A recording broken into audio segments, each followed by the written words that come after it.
In this video, we are going to decide who's the next perfect striker for Arsenal. Is it Victor Osimhen? Is it Gyökeres? Is it Evan Ferguson? Is it Sesko? We're going to use stats, we're going to use eye test, and we are going to use intuition. Let's hope that we decide the best striker for Arsenal.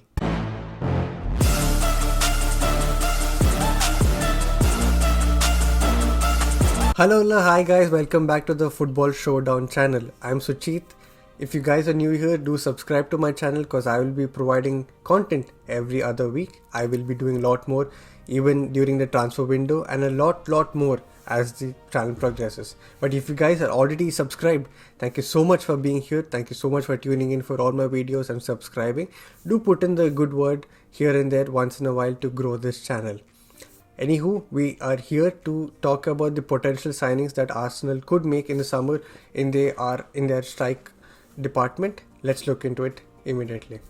First one, Evan Ferguson. He's about 19 years old. He plays for Brighton and he's from Ireland. He's right-footed striker. Second, Benjamin Sesko. He is from Slovenia. He's about 20 years old, right-footed and plays for RB Leipzig. Our Swedish boy, Gyökeres. He plays for Sporting, he's about 25 years old and he's right-footed as well. And the most prized striker that is out there in the market is Victor Osimhen. 25 years old, plays for Napoli and is from Nigeria and right-footed as well.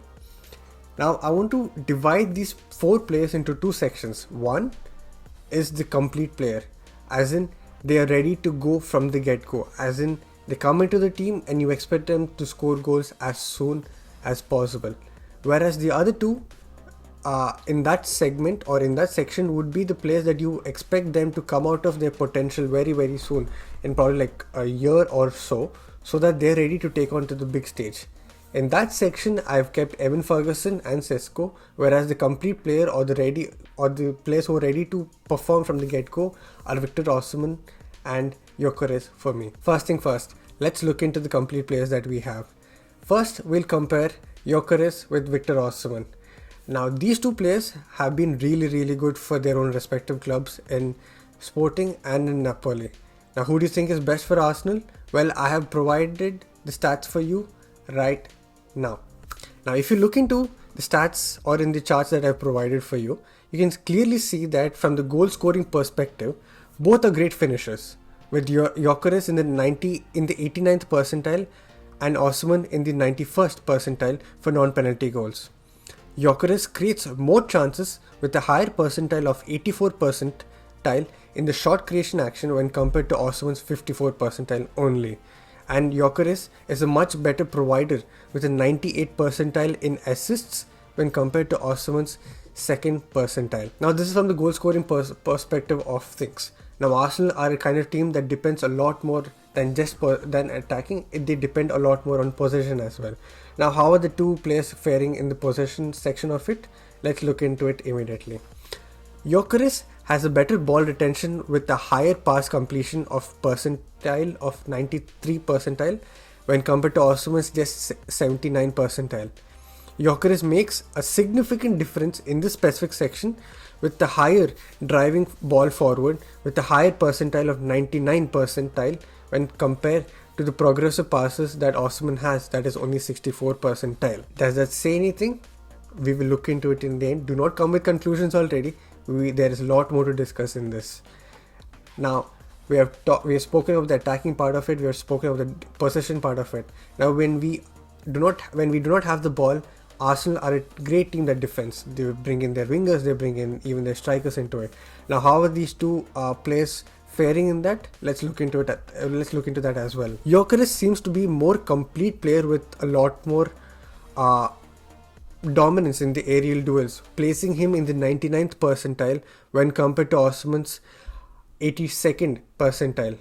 Now, both of them are really great aerially. I think Osimhen has one of the largest leaps in Syria when compared to Ronaldo as well. I think he has even broken that. But from the three sections that I've seen, that is the scoring wise, possession wise and defending wise, I think we can come to an overall perspective on how these players will fare at the Arsenal.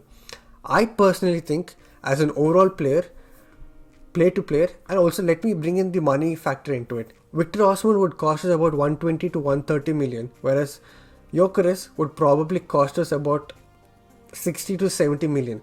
Both of them are steep, but Osimhen is probably the most steep, or it's more like putting all our eggs into one specific player in the summer window transfer market. Now, if you go for 120 million for one player, will we be able to invest into other players without breaking the financial fair play rule? I do not know. So putting that into perspective as well, I think from an overall thing, Osimhen is the kind of player who will provide you goals no matter what. But the way that we play, I think Gyökeres will be the perfect player for us, because he is much better in having possession. He provides a lot more as well, and he scores goals. And his aerial duels are also great, like how Arteta always wants his players to do, win all duels no matter what. So I think as a complete player, Gyökeres seems to be the perfect player for Arsenal. Now let me know what you think in the comment section as well, because this is my own perspective. I want you guys to let me know as well if I'm completely wrong or if I'm missing something else. Do let me know in the comment section about it. Now, we have two good players that we could potentially sign, but we need to compare it to a benchmark. Now for this benchmark, I have made sure that Haaland is our benchmark. I'm not saying he should be the main guy, but I'm just saying in the Premier League, he seems to be the main guy when it comes to scoring goals. Now, how do the two potential strikers that Arsenal might sign fare when compared to Haaland as the benchmark? I have stats for that as well. Now, if you look into this chart that I've created for you guys, Haaland is probably the main guy in scoring goals. But if you look into it, in the attacking perspective of it, that is the non-penalty XG and the assist XG, Haaland is higher on the 99th percentile. But if you look into it, Gyökeres is on a 99th and Osimhen is on 95. It is not a bad number at all. Shot creating actions, Gyökeres with the higher percentile of 84th percentile, which gives him more assist percentile as well, which is 98th percentile. And the non-penalty goals, Haaland has a lot more of it with 94th percentile. But if you look closely, Osimhen with 91st percentile is nowhere far away. He's very, very close. And if you look into the position side of things, Gyökeres wins it with 93rd percentile, and with progressive passes, Gyökeres is still better than Haaland and Osimhen with 99th percentile. And when it comes to defending, all three of them are great in percentile way, but Gyökeres is the winner for it. There is a reason why I said Gyökeres could be the potential signing for Arsenal in spite of having Osimhen creating the headlines all this time and all that. But the only other factor that I think that Gyökeres may not do really well is the fact that he is doing it at Sporting. We've had another striker in the Premier League, that is Nunes for Liverpool. On his day, he's great. I'm not saying he's a bad player. I'm just saying the way he plays is fantabulous. But the only thing is that he's not able to finish. Now, he was the kind of player who ripped it in the Portuguese league. Will Gyökeres be the same thing if he comes to the Arsenal? I do not know. But from the stats and from what I saw, even in the match against Benfica, I felt Gyökeres is or should be the main guy for Arsenal no matter what. Again, let me know in the comment section what you guys think about it, because this is all my perspective. I put in the money factor into it as well, because that is a very, very important factor, as we are not an all-run club. We depend a lot on our owners, who are not that rich when compared to the City owners or Newcastle owners. Now, I want to talk about the potential strikers for the future. That is Evan Ferguson and Benjamin Sesko. Now, I'm not saying that we might potentially buy them in the future. I'm just saying if you buy them now, that is in the summer window, we shouldn't expect a lot from them, at least for the next 2 years, because they're just 19 years old or 20 years old. They have not done that great, but they're showing great numbers or the great potential that people have been raving about, like creating headlines. But you know what? It's my job to bring in perspective for it. It's my job to bring in why both of them are good or could be potential players for Arsenal. I have stats for it as well. It should be showing right Now, if you look into it, both Evan Ferguson and Sesko are young, promising forwards with similar strengths to them, but the weakness is what I think defines who is better among them two. Let's look into the strengths actually. Both are ranked very good in clearing the balls because they're very tall. That would be very helpful for us in making sure that they could be a potential or more effective when defending set pieces, or when you just whip the ball in. They should be really good with heading the ball into the goal post. Sesko has a 99th percentile, whereas Evan Ferguson has a 95 percentile. Who's better? Sesko, but that percentile is absolutely insane. 99 and 95 isn't just small. Like, yeah, Sesko's better, but like 95 is no lesser when compared to other players. The non-penalty goals, both of them are not so far apart, but I think both of them are very similar to it, making them decently ranked and not so great when compared to the rest of the strikers available in the market.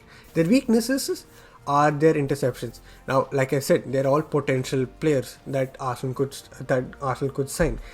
It means that we need to give them time. We need to make sure that the coaches that we have, that is Arteta, is able to mold the players that he wants them to be. Kai Havertz was one of the players that we molded into a great player, or potentially into a great player. Martinelli, Saka, all these players with great potential being molded. But Arsenal, do we have enough time to still sign a potential striker? I do not know. I think we need to sign more players who are ready to go from the get-go, or ready to go from the moment we sign them. I think for the next 2 windows we need to sign strikers or players who will provide for the team immediately if we want to win a trophy, or if we want to create a difference in our progress chart. That is why I think Evan Ferguson and Sesko could be left out, at least for this window, maybe come in the next window, provided if we are able to sell Jesus or let go of Jesus.